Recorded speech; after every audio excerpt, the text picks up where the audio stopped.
Bonjour à tous. Se lancer dans la construction de sa maison, c'est souvent le début d'un parcours semé de doutes et de stress. Mais aujourd'hui, on va changer ça. L'idée, c'est de transformer cette anxiété en une confiance solide. Considérez ce qui suit comme une véritable feuille de route pour naviguer ce projet d'une vie avec toutes les cartes en main pour prendre les bonnes décisions. Cette citation, elle résume tout, n'est-ce pas? Les enjeux sont énormes. On parle d'argent, bien sûr, mais aussi d'émotionnel. Pourtant, un projet qui se passe bien, ce n'est pas une question de chance. C'est avant tout une question de méthode. Alors voici notre plan de bataille en 4 étapes très claires. D'abord, on va poser des bases saines. Ensuite, on apprendra à enquêter pour choisir le bon partenaire. Puis, on décortiquera l'arme juridique la plus puissante, le contrat. Et enfin, on verra comment garder le contrôle jusqu'à la remise des clés. Allez, on attaque la première partie. Et c'est une évidence. Comme pour une maison, la réussite d'un projet repose sur des fondations solides. Et ça commence bien avant le premier coup de pelleteux. Le premier point absolument crucial, le budget. Le prix qui est affiché sur le contrat, ce n'est que la partie visible de l'iceberg. C'est l'erreur la plus commune, on regarde ce prix et on oublie tout le reste qui est caché en dessous. Et voilà tout ce qui se cache sous la surface. Il faut absolument penser à ces coûts annexes. Les taxes, les raccordements au réseau, les finitions qu'on se garde pour plus tard, l'aménagement du jardin. Mis bout à bout, ça peut représenter des dizaines de milliers d'euros. Le conseil des experts est unanime, il faut toujours prévoir une marge de sécurité de 10 à 15% pour ne pas se retrouver étranglé financièrement. Bon, une fois que la partie budget est maîtrisée, on passe au socle physique du projet, le terrain. Attention, un coup de cœur peut très vite devenir un gouffre financier si on ne fait pas les bonnes vérifications. Alors voilà la marche à suivre. Consulter le plan local d'urbanisme en mairie, ça paraît évident, mais le point crucial vraiment, c'est l'étude de sol G2.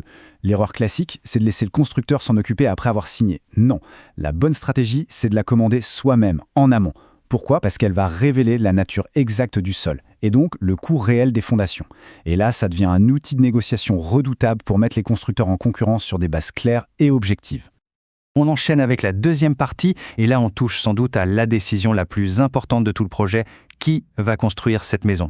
Il ne s'agit pas de choisir un simple fournisseur, mais un véritable partenaire de vie pour plusieurs mois. Il y a des comportements qui doivent déclencher une alerte rouge immédiate. Un prix qui semble trop beau pour être vrai, ça cache souvent des matériaux bas de gamme ou des factures supplémentaires à venir. Un commercial qui met une pression folle pour signer, c'est le signe d'un manque de sérieux.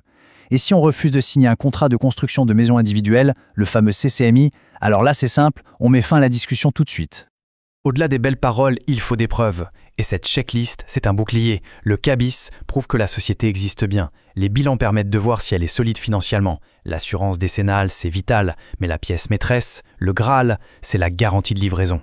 Elle doit être nominative, c'est-à-dire établie spécifiquement pour un projet par un organisme garant. C'est cette garantie qui assure que la maison sera finie quoi qu'il arrive au constructeur. Et voilà le conseil qui peut littéralement tout sauver. Il ne faut jamais se fier à une simple photocopie. Malheureusement, les fausses attestations, ça existe.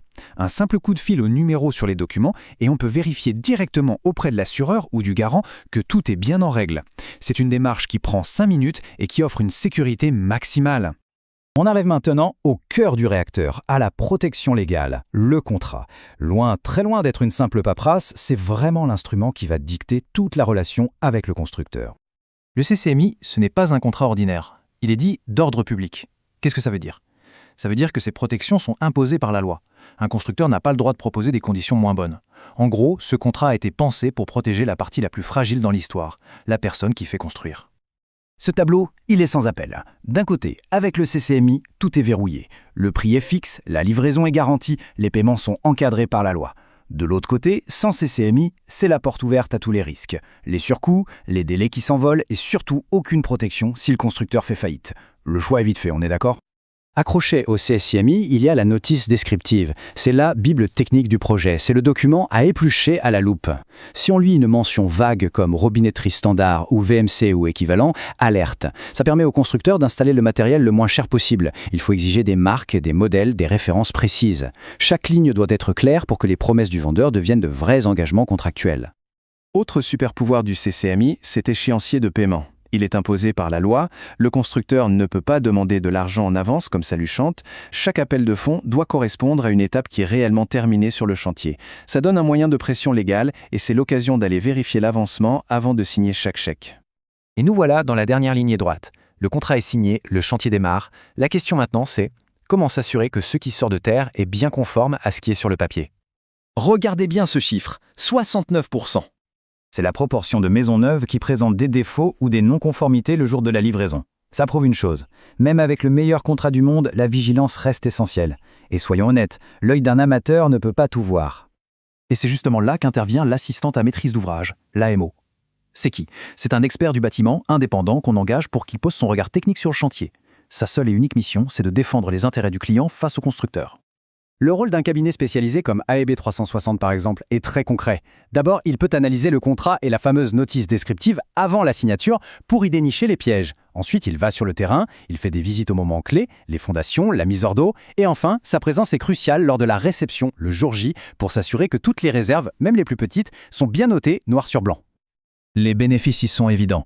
C'est le meilleur moyen de sécuriser l'investissement de toute une vie. Ça garantit la qualité, bien sûr, mais ça permet surtout de rééquilibrer la relation. Face à un professionnel de la construction, avoir son propre pro à ses côtés, ça change complètement la dynamique et ça apporte une tranquillité d'esprit qui n'a pas de prix. Pour conclure, cette phrase résume parfaitement tout ce qu'on vient de voir. Faire construire sa maison, ça ne devrait pas être une loterie. Avec les bonnes informations, une bonne méthode et une vigilance active, il est tout à fait possible de maîtriser son projet de A à Z. Et on termine avec cette question, pour réfléchir. Face aux sommes engagées et aux risques, est-ce que le coût d'un accompagnement par un expert est une dépense en plus ou est-ce que c'est tout simplement le meilleur investissement pour garantir sa tranquillité et la valeur de son patrimoine? Je crois que la réponse est assez claire. Merci beaucoup d'avoir suivi cette analyse.